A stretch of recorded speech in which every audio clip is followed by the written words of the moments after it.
ఇవాళే మీకు bore sanction చేస్తున్నా. ఇవాళ మధ్యాహ్నం పైన బోర్ వేస్తారు.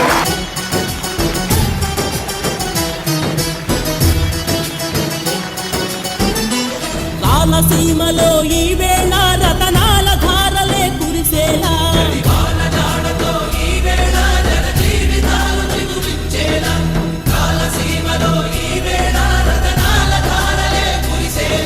గౌరవ ఎమ్మెల్యే గారు గురజాల జగన్మోహన్ గారు మా పాఠశాలకు విచ్చేశారు. విచ్చేసిన సందర్భంగా మేము ఒక్క మాట సార్కి విన్నవించుకున్నాము.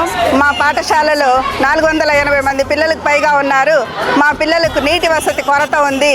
ఈ మాట అన్న వెంటనే మాకు ఒక బోర్వెల్ ఉంటే బాగుంటుంది అని చెప్పిన వెంటనే సారు మెషినరీ పినిపించి లారీస్ అంతా వచ్చేసినాయి. అప్పటికే చెప్పిన 2 గంటల వ్యవధిలోనే మాకు బోర్వెల్ వేస్తున్నారు పాఠశాలలో. వేసిన వెంటనే నీళ్లు కూడా బాగానే వస్తున్నాయి. మేము చాలా